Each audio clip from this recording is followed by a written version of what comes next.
guys. Great Yeah, and it's the new round, Boris, by the way. thank you. Yeah, another sick one. Very close. Very close. I was a bit sad when I got eliminated, to be honest, because I had a lot of expectation build up, which isn't always the best thing to have. But after I slept it off for one day, obviously I felt pretty good about everything. Pretty good about that 460k hitting the bank account, baby. Obviously it would be really entitled to complain about that. I'm just feeling super grateful to have another good score like this. What I was saying about the hand is it's really weird because just at the moment the hand happened, I walked off the table to see two friends on the rail. So I wasn't like physically on the table. You can see it in the video. So I didn't exactly see what happened in the whole situation, but I watched the video like 10, 12 times. Yeah, so like I think I have like this where it has basically everything.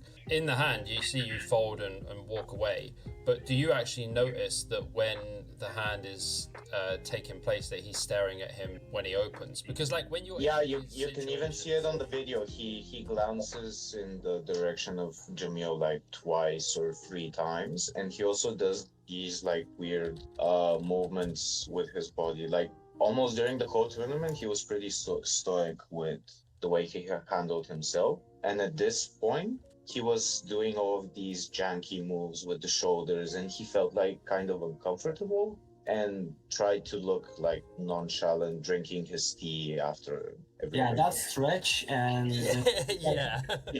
is spent on Jamil. But I'm really curious to see if he actually knew his hand, because if he didn't, at that moment while he was looking at Jamil and stretching, he didn't know what he has. That is just irrelevant. I have no idea what his routine was with seeing his cards. Maybe he could be one of those guys who just immediately gets his hands and takes a peek. Especially with the 15-second stroke lock, that's, I think, a pretty good idea, actually. But I have no idea. So I think like my problem is like, obviously we played EPT feature tables, all of us, right? So we know that when you're playing that feature table, you've got no phone for distraction, you've got no one else that you're really talking to or whatever. It's like a very focused time. So I find it really hard for people to like not even look at people's like tendencies of how they peel cards as well. I mean, like obviously you're concentrating on your game, but I'm always like staring at the way people peel, like if they put them in the box as well. And the thing is, he was messing about quite a lot as well and not putting his cards in the box. Like what was all that about? Because obviously like we don't see too much of that, and you see Mario come over. Mario comes over and starts discussing it and saying, look, and then the Ukrainian dude was like, well, look, if he's not putting his hand in the cards, and neither am I. Yeah, I think that's a good point. Like, what he was scared about was that I had friends on the rail who were giving me like information, which is delayed information from the stream. Like, that's the whole idea of having a delay. That's totally within the rules, right? And everyone totally has access within the rules. Yes. Everyone has access to this. Like, everyone can get like somebody to go to the rail and give them information. You're not forbidden to walk away from the table, talk about past hands that occurred on the stream. Like, all of this is within the rules. Yeah. Maybe the rules will be changed now after this final table. Yeah, probably the rules will be changed now, given that they implemented no phones on the rail, no quote-unquote coaching, or whatever that is all about, which would be pretty hard to enforce, given that like people speak all kinds of languages. Like, they're gonna put a Bulgarian translator on the stream to translate what we're talking about on the mic? I don't think so. It's just a lot of bullshit, right? So basically, for me, I think they want to obviously try and stop this, people looking at the rail and having the hands, then to make the delay longer. The delay doesn't really matter that much. Like, having it 1 hour or 2 hours actually doesn't matter too much. But trying to have half an hour delay, you're just actually creating problems for yourself, because what you're doing is not unethical. what you're doing is the same that everyone else can do. You think when I'm on the final table of the EPT, I'm not looking at the break? Of course I am. Do you know what I mean? Every opportunity, you're like standing there having a piss and you're looking at the video, right? Because you don't have a lot of time and you need to get that information. You think, oh, I had this really big hand against this guy. Like, what did he have? You need that information. You need to look at like their mannerisms, like the way that they're absolutely handling themselves in general. And if there's something that they were doing differently to a different hand, the bet sizing, whatever it is, it's just like, this is why we have it. And if they want to try to get rid of that issue, as they want to now describe it as, because what Joe said about you, like what Joe Stapleton said, he was like, oh, Boris kind of like stepped over the line a little bit when he like leaned over and was like watching the stream or whatever. I mean, really? Because the thing is, this guy, what he's doing with this like fake, free bet or whatever, or fake whatever you want to call it, it's allowed in poker apparently, but then they want to kind of like have a go at you for like peeking over looking at a stream, which is like completely in the rules. Yeah, it's completely in the rules. I can see why it's not a good look to like see the stream itself rather than somebody telling me like, oh, in this hand he had this when he bet this and whatever. Like, I'm fine with that. They made a comment about it on day 5 at the end, and I was like, okay, fine, like no worries. I won't look at the stream, but I am allowed to talk with the rail. Like, that's why they have rails, and rails I think are a very essential part of final tables themselves. Like, they give a lot of atmosphere. Yeah. Like, some of my best poker memories are with the rail and at the final table in Vegas. Like, of course, so much atmosphere. It changes a lot. Like the hype changes. I mean, it's also like we play in a high performance environment, and it's up to you obviously to make it as professional as you can. And he chooses not to have anybody there, even giving away equity for somebody to basically be his guy on the rail. So not putting it in the boxes is just how would you say it in English? Because is it within the rules? You have to put it in the boxes, or is that not enforced? Cards have to be scanned. You have to put it in the box. Okay. Well, then it's its own responsibility. That's how I see it. Like for me, I feel like there was quite a few shady things about like this guy in general. So like obviously I've read his report as well about like, he was worried about like the waitress waiting for him and stuff like that. Like there's too many things that are just like a bit weird. Like you don't give a shit about anything like that. You're on like the final table, last 6, you're playing for like €1 million or $1 million, whatever. Yeah. Well, I mean, it seems you're 100% sure that he angled that spot, and I'm not 100% sure that he didn't angle, and I'm not here to defend him. He's not a close friend of mine or anything like that. We actually just met there, the APT playing. But to be fair, under the lights, playing for 4, 5, 6 days, whatever. Yeah, I think it probably increases the chance of you making a mistake. Although you should be hyper focused and you should be paying attention to everything, it's just when you're there for 5 days and playing on TV table for 6 hours in a row, I think it's normal to be making more mistakes. Whether that was a mistake or that was a fake misclick, I don't know. I cannot be sure. I'm just saying that I made a mistake there. When with the aces, actually was 20-30 left maybe, a guy shoved and he left 1 chip behind. So I called on the small blind and immediately turned the aces, but he had 1 big blind, not 1 chip, but 1 big blind, something like that. So yeah, it would be kind of wrong to say, oh, you should be hyper focused because you're playing for a lot of money and there is no way you make a mistake. But actually I made a mistake right there, and other players made mistakes too. So it's normal, I think, to be making mistakes. Where he did it few times in that tournament, I mean, that's for us to decide. But here we gathered to give all the information to the audience, right? And then let them decide whether that was honest or not. What do you think, Mateusz? Yeah, I agree. I agree with you, and I made a mistake against you as well on the feature table. So it's normal. The pressure and the time banks, it's a bit of a different kind of environment than we are used to. I would like to ask you to give your thoughts about that King 6 deuce hand, which I was following quite clearly. And from my perspective, what was weird in that hand on the turn, I was 100% sure he was raising because you put 280k out, I think, or 285. Yeah. And if I remember vividly, he puts in 4 racks of 20s or 5k, so it's a 400k, and it's one motion. Because if he puts it one by one, we all know it's a call. So at that point, I was very confused, and I thought this is obviously going to be a raise. So give me your thought process. What happened there in the whole hand? Because that was the weirdest part for me. Because at the hand, I was on the table. Yeah, so he opens 60k on the button. We're playing 50-60 bigs. I'm not 100% sure the stack depth, but we're pretty deep. I 3-bet small blind 60 to 270, and he thinks about it for a while, not using a time bank, and puts 170. Then the dealer says, you need to put 100k more. And so I thought it's 170. So he puts 100k more, which I don't think this cannot be an angle. I mean, okay, maybe he's telling me he's playing a wider range, but how much EV that can he really extract from that? So we go to the flop, King 6 deuce. I see that small, he calls. Turn is a king. I decide to second barrel. So I bet 285. And he puts, I saw 450 in 25s. It was 450. He put in one motion, one stack, and it was 450.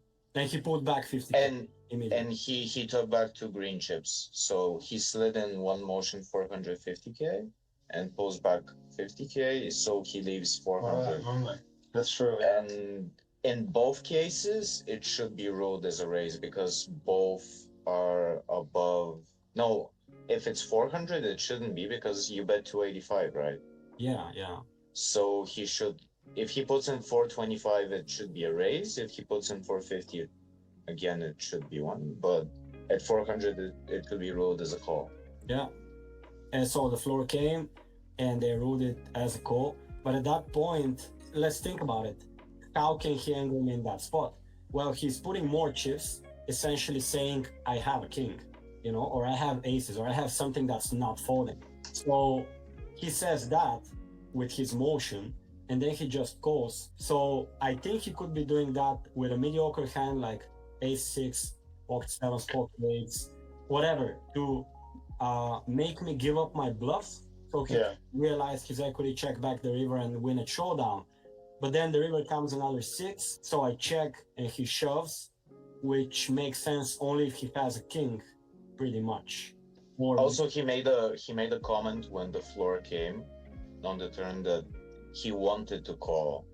Like he said to the floor, like his intention was to call, and he wants. Also, the stacks were not so deep. I had, I think, about 900 on the turn, and he would be.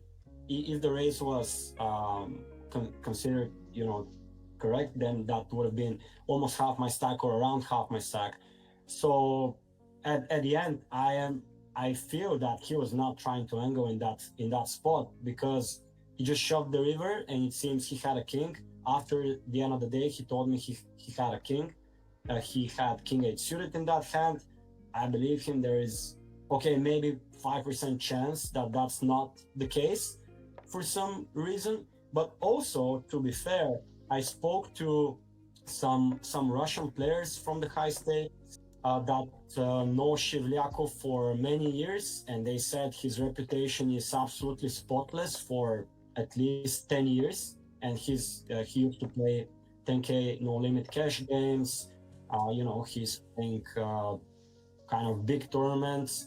So it just makes me think that I shouldn't say 100% I'm sure that he was angling the final table spot, because once I watched the video, it surely looks like he's angling that spot because he just spent 2 seconds on Jamil, and how can you not see his raise? But at the end, he misclicked twice in a hand, I think genuinely against me, and he was overall acting a bit not so sharp at certain moments. I'm just giving that another thought, and it might really be the case that the guy is innocent. I'm not sure.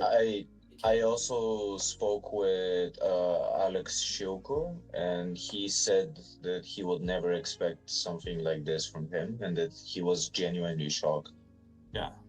Yeah, I think there's been like quite a few, high stakes regular MTT players who have said like, their thoughts about him. Obviously, you said that he's had a very clear reputation for like 10 years or so, which is obviously like very reputable. I think, he basically I'm reading here like what he was saying. I mean, he has the board wrong when he says King 6-4, whatever. Oh, it was actually King 6-4, I think. And the sizings, he put the sizings a bit off. He sized 75 to 85, but he was almost precise. Yeah. I mean, like, yeah, it's not like, end of the world or whatever. Yeah. I mean, the hand itself, obviously, he says like he spoke to you and you told him his hand the next day or whatever. Yeah. So it would have ended the same way. But like with this bit here where he saying that if my turn action was a trick, he should quit poker. Is that what you said to him? Yeah, I think I said something like that. I think I checked the river and then he jumped and I said, if you're bluffing me here, I should quit poker. Okay, yeah.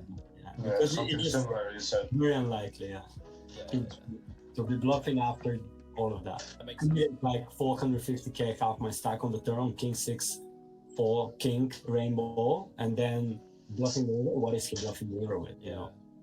I mean, like, I'm guessing you just have like a pair of some sort, like. I had Queen High. I was bluffing. Queen high. Yeah, so like obviously, he released like quite a long statement. I think obviously it's been translated as well. So there's always going to be like some kind of miscommunication between that. But like actually going back to the hand against Jamil. Sorry, one question between you guys. Is he a pro or not? Because I read something about he's an IT guy. Or has he been a pro? I think that's a bit like off, because like I was reading something about like how he seems kind of shady in the fact that it says he works in IT when he's got like infinite scores. Have you seen like how many scores he's had and stuff?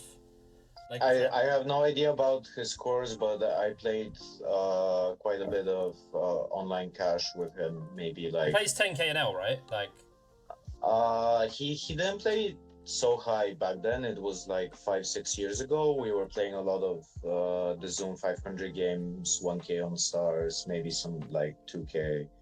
But he was for sure a pro at this point in his career. Okay. What I was told is that he moved to crypto and tournaments after, finishing with cash games or just switching from cash games to tournaments in crypto. I don't know about his IT ventures. Maybe he does it for some other reason. Could be right. Could be. I mean, that's his own thing, but yeah, certainly he's made good money from poker, and I don't think he's going to play Tritons now. Just he is playing Tritons at the moment. He's not playing to have fun, right? He's trying to make a Who plays? Yeah, but that's what I'm saying. Like, unless you're like a proper businessman who has like multi-billion pound industry or whatever, like, it's completely different. No one plays Tritons for fun, right? No one just flicks in like 200k and just goes, I'm just enjoying myself. Unless you're like Bill Perkins. No, but unless you're like Bill Perkins or like, some of the other guys who are just like infinite, right? Like, it just doesn't happen. But like, this is another thing that gets me, right? So like, his Hendon mob's basically hidden, right? Yeah, I saw that's a bit dodgy. Yeah, but so I don't know if it's for taxes or something, right? But like his Hendon mob's basically hidden. But if you actually check out, I believe it's WSOP.com, but you see he's changed the I to a Y as well. If you type in Shevliakov normally, it doesn't come up with anything. You have to put the Y. I don't know if that's just a Russian thing or something. Yeah, it could be. But To be honest, the WSOP tracking is pretty bad because I have like 5 or 6 different profiles with all kinds of different my caches being given to different profiles. So yeah. I mean, it's hard to trust that. it's a bit janky and I wouldn't trust it, but given that it says that unknown player finished first, and yeah, I seen that as well, like unknown player, and like this as well, right? So I can actually do some digging because card player. Wait, sorry for interrupting, but his Hendon mob was active at the time of the tournament. Yes, I remember yes. scrolling his hand mode to see his score. Yes, that's what I was going to say, because now look at this as well. He's been removed from the card player site, right? And like, That's very hard to remove that. I know. I mean, I actually run all of the media for card player, so I will find out exactly what's happened with that and if it was requested. But also, like, the WSOP stuff, obviously the tracking's a bit shit on there, as we said. But, like, 126k in WSOP earnings, but then I know on this there's been loads of cashes and EPTs and stuff like that, some 25ks and stuff like that. Like, this guy's not an amateur, right? This is basically what I'm getting at. The guy's not an amateur, and like, when you have these situations like on final tables, yes, you're playing for a lot of money. There's just too much about this hand that I just don't like. The fact that he was staring at Jamil during the hand, and like, I think you actually see in some other videos the side angle, you know, from like him sitting here and Jamil sitting here. He stares at him whilst he makes the raise, and then he does like this stretch or whatever and peels his hand. But we don't know if he's peeled his hand already. Yeah. Like, That's very important, obviously. yeah.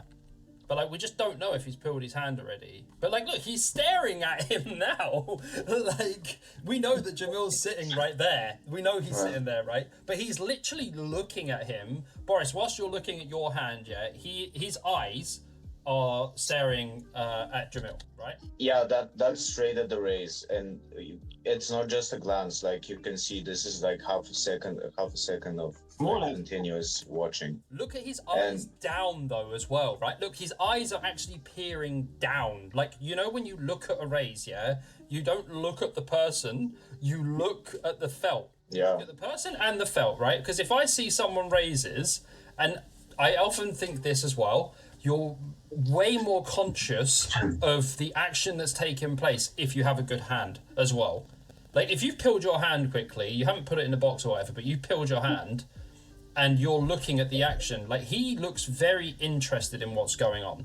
This is why I really struggle to like have a view of it not being an angle or not being like a fake misclick, because of what you can see in front of you. And I understand the hand against you, Stoyan, like, that was just some weird shit, right? You know, maybe he did misclick, and like, you know, you said as well that you feel like he maybe wasn't all there, like, because he had kind of like jittery behavior and shit like that, right? Yeah, he was acting pretty weird for the couple of days that we played together. Like, I think we played a lot of the day 4 together, and the whole day 5 and 6, and during long periods, like, he was acting weird.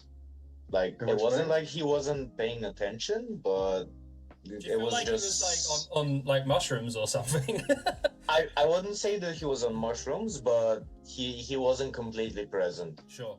Okay, so let's just think about this hand where he defends King 6 suited 3 ways against at the final table, I think 8 left or something like that. Also, hand, by the way. also Is that just in here? I wanted to say something last about this frame. Like, almost always when he was raising and like he had some kind of action pending that he made, he was always trying to look like covered up. Like, he was pulling his sweatshirt, and here he just puts in 360. He announced 360, and he just starts drinking his tea. And almost always, like, he raises, he pulls up his sweatshirt like true. I this, remember that. and tries to not give away everything. It's just cover up, right? Like, you've seen, and like, I'm sure we've all seen each other's final tables and feature tables. Everyone naturally covers up, right? Because you don't give anything away. So I find like the whole behavior odd.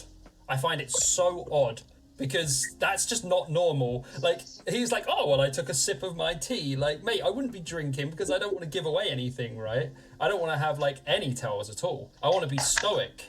And like, this guy is just acting like he's playing like a fucking $100 rebuy or something. I mean, I did a similar thing, but it's a trick where I opened the button. It's a couple of months ago. Small blind jams and the big blind tanks. And I take a zip, even though I have ace king. So it's a bit similar, but I don't want to say, you know, like Stoyan said, it's very tough in the end to prove it. But there are obviously things off, and I really enjoyed. I listened to this morning to Wakil's comments, and he puts like a couple things next to each other. Like he has a couple opportunities to see the hand, to hear the hand, and those things are obviously suspicious. But I don't think you can make more of it than that in the end. Even though, we all have our own thoughts about what really happened here. But yeah, go ahead for this king six hand. I haven't seen that actually. Yeah, well, the king I need to six find hand. it. I can. If you could just give me like the link or something, just put the link in the. There's a chat here as well. Okay. Yeah, I think did I send it to you, Bob? You sent me a screenshot of it, mate. But No. Okay, we have the timestamp, so we can quickly I find. have the timestamp for sure. Yeah, that's. Okay, here we go. The king six suited one. The timestamp is 8 hours 41. I just need to get the actual. Is it day? Oh, that's got to be day 6, right? Day 5. It should be day 5. There should be something going on with you to call the flop there. Let's see. I just want to look at like his posture and stuff like that as well. Like, you know, when he's actually playing, like how does he differentiate to how he was like in the final table? So I'm really looking at him, like quite focused on him. The way he's putting his cards in now. So 7 left. 10 5.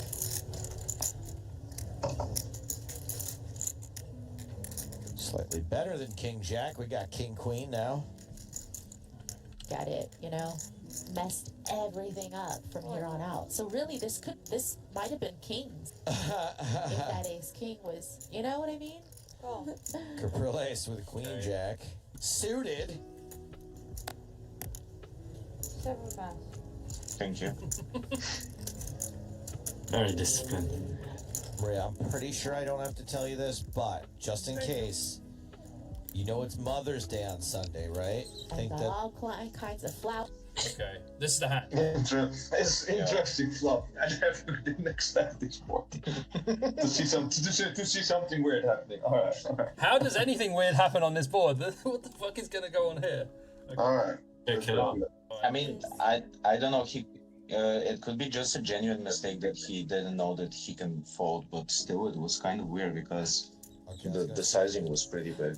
Okay. I mean, Actually, you know, I haven't seen this hand, so I'm guessing Jamil probably goes like any kind of holidays. So I think he bet like 270 or something like this. yeah, like Something 40% for or something, Mother's right? I Day, think her would be the biggest size, and you want to probably go all the way here anyway. She's than King always Queen. shutting me down. She's like, no, I don't want to. Yeah, but if you didn't try, Maybe- you'd be in big trouble. 265. You're right. It is one of those. well, the solver probably split small in half. Yeah. But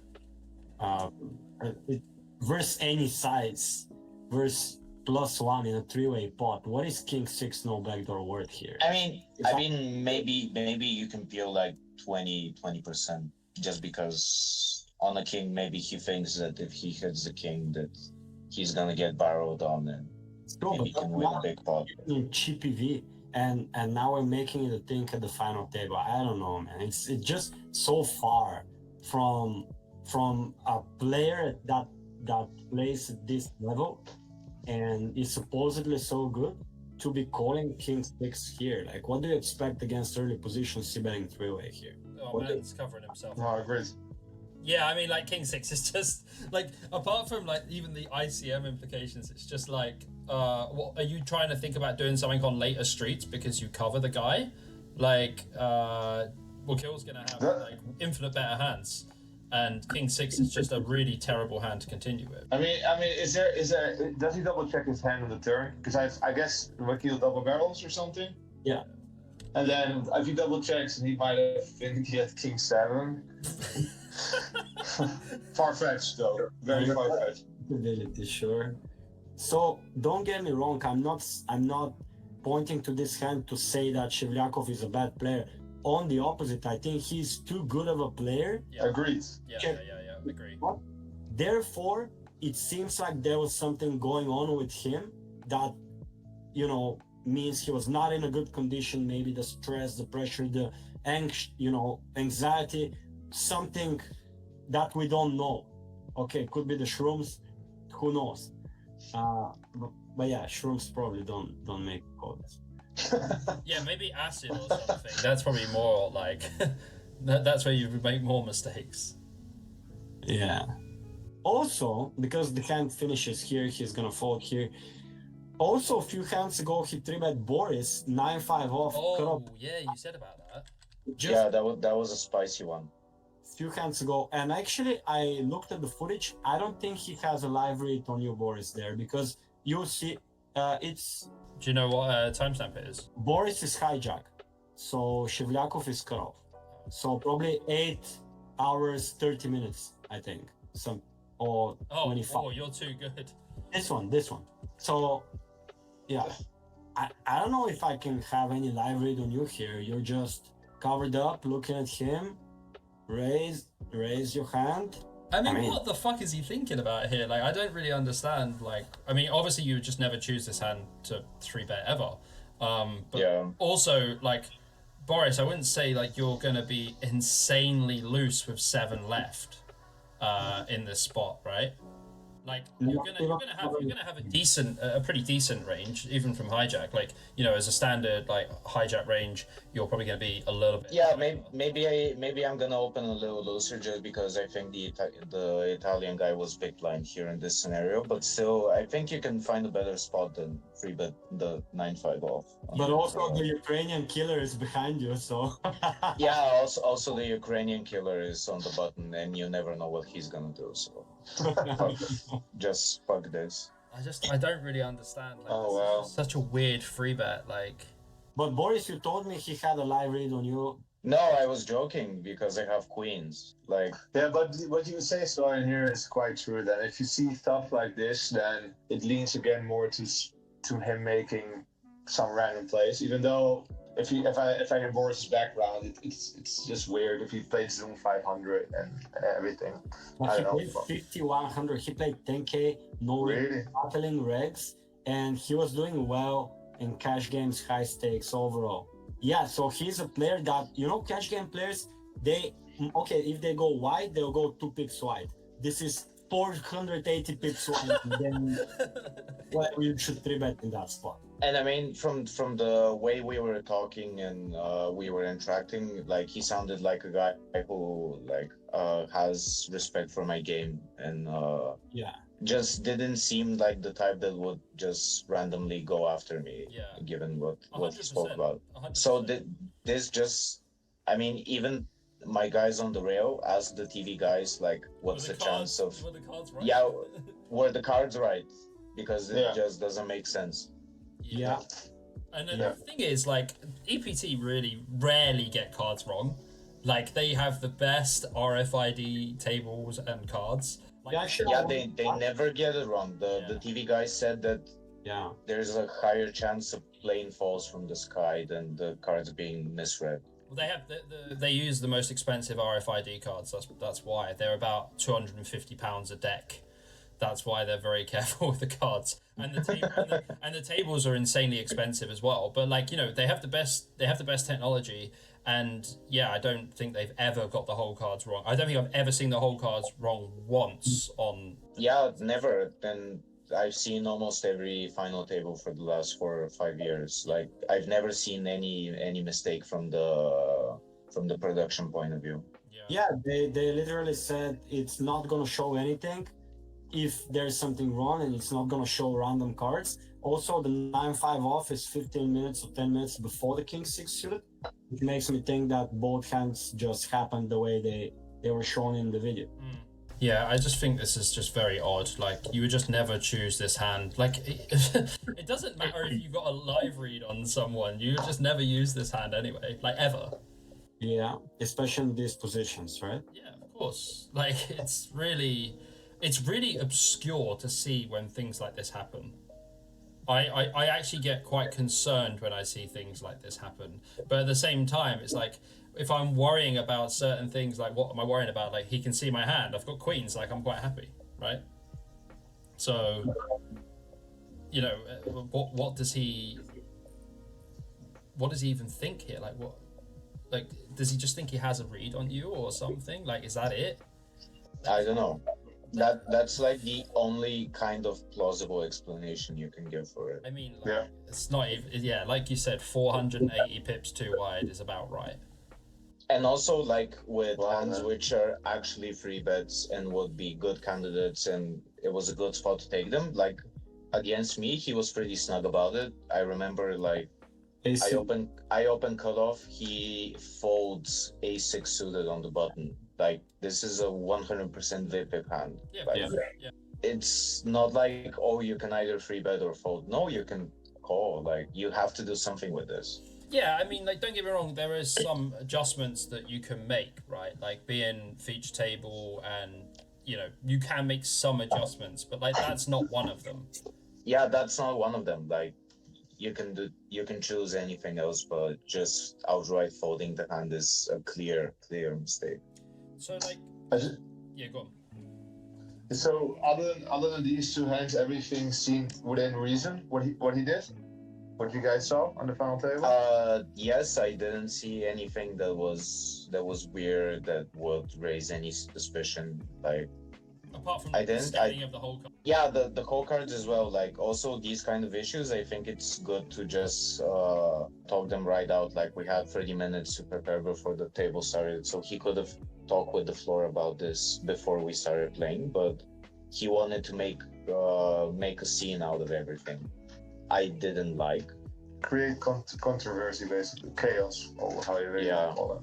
I mean, I don't want to defend the guy because I'm more leaning on the side that he angled, but it is pretty hard to know the numbers and the sizings and to be sure that 360 would actually be a raise, because in these 15-second shot clocks, I spent 12 seconds thinking about how much I should raise, like just crunching the numbers in my head. Yeah, And just of course. outright saying 360 is gonna be enough to make the 270 raise and be enough to like induce further action. That's pretty hard to do in the small time frame that he had. Like he needed to have a plan. Also, when somebody raises 270, I'll just say 360 and it will be enough, and I will induce action when I have a strong hand. Like it's pretty hard to come up with this on the fly. I think Also- like, the announcing of bets is a bit of a weird one as well, right? So like, Yeah, that's pretty shady. that's Like so sus. if though. it's Like, he's never announced the bet size until then. No, he actually announced it. I think 8 out of 50 something times. They checked the Oh really? yeah 7 or 8 times. So he was announcing about 15% of the time or something. No, Okay. yeah, something like that. So let's think about the sizing. 360 was 3 big blinds, small blind versus big blind versus a player that doesn't seem professional, seems like okay exploit. So that could have been his normal sizing, but any sizing there, small blind versus big blind, could have been enough to be counted as a raise. Yeah, I wanted to see his stack size because I think that's very important. Actually, I think his stack size is very important because 5 point. Yeah, he has like 5.2, 5.3. Yeah. Here, what blinder level are they playing? They're playing 120. So that's like 40-ish. At Yeah. 40-ish, I'd expect him to know that he should open like bigger than 3x. it would be Sure. it would be 3.5 to 4x, right? Like 3.5 to 4x. Yeah, 3.5, 3.7, something Yeah. like this. I think like if we simplify in general, like in this situation like EPT final table, your adjustments aren't gonna come from like your opening size blind versus blind, but you're definitely not just gonna open 3x. Like you're not gonna use a lazy sizing, right? Like have we seen any of his other blind versus blind spots, like his raise size? Has he always used 3x? Has he used 3.5x? Do we know much about that? Not really. I don't know, but your sizing He was down as you're a bigger stack. So Yeah, he was sizing appropriately. Like I didn't see some kind of pattern of him missing like against the 15 big blind stack that he will open like 3.5 or he was pretty consistent. Okay, So I didn't pick up on anything. So again, for me then, if we know that this guy's got like 42 bigs, you would open to 3.5 minimum. I think the solver size is down when you have the chip hit because you have post flop advantage. You can leverage your risk premium advantage, right? But it doesn't matter. This guy is a recreational. Okay, maybe he's a good recreational, but he seems like a recreational. So maybe Shevliakov was just exploiting that and using a smaller size so he can create a bigger SPR and room for more exploit post flop. So I think that could be, his size there as an exploit. To a degree, I can understand that, but I think my main issue in this hand is like he is staring at Jamil, and he's literally made it 3x to make it look like he's raising blind versus blind. Honestly, Bob, if it was not for that staring, I would be 90% sure he's not angling that spot. I'm good with that as well. Like, I'm Yeah. Just not staring on the footage, I watched it also many times, it makes me hesitant to think he's innocent. But agreed. if it was not for that, like all the other things make sense. You know, he was making a lot of mistakes. He seemed to be off for some reason. You know, the pressure or whatever. Everyone thought he had good reputation. Just everything in his favor, but what we can see in the video. Yeah, you can't change what you can see. This is the difference, right?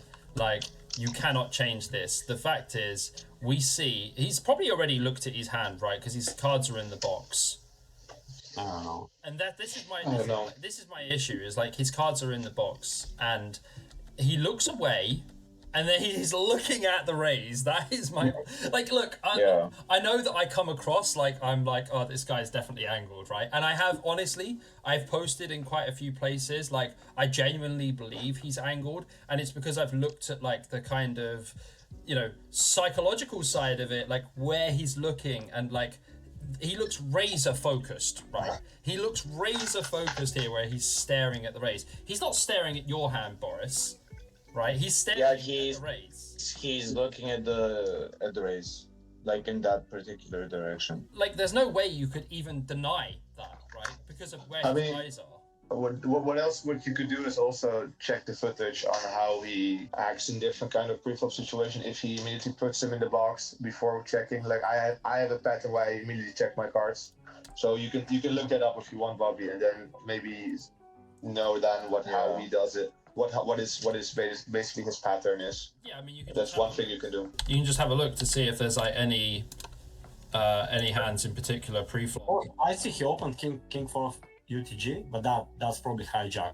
Okay, that's fine. We're not gonna judge on that open if he's a chip leader. By the way, I have to go in like 2-3 minutes. If you guys wanna ask me something before I go. Sure. I mean, like, I don't feel that there's too much more to discuss. Like, there's some odd stuff that's happened. You know, I feel like it's good to just have this discussion and just like, you know, try and like make this a very clear thing to like the poker public and you know, the community and stuff, that like, you know, what we think, you know, as like regs, it's not like the correct assumption to have, but it's a good understanding of like what we think. Like, it's our perception, right? So I'm still really on like rocky grounds with it, and it's only based on the way he looks. I feel like it's a lazy open to 3x. Sure, he might have like, you know, as you said, like an ICM sim, and he probably opens smaller or something. But it just seems very odd to me. And obviously there's some weird things with like the 3-bet with 9-5 off and the defend with king 6 suited. I mean, I feel like that's just way off, and he's just way too good from like his previous results and how he plays for that to be normal. So unless he was like, under the influence or something of something, I don't know if it was. I obviously wasn't in Monte Carlo. I didn't see. You know, you guys were there, and you have like your thoughts about like how he was acting, and it did sound like he was acting a bit off. Yeah, he was acting for sure a bit off. You know, there was a funny video of Chance explaining that. I wanted to ask you how you think about that one.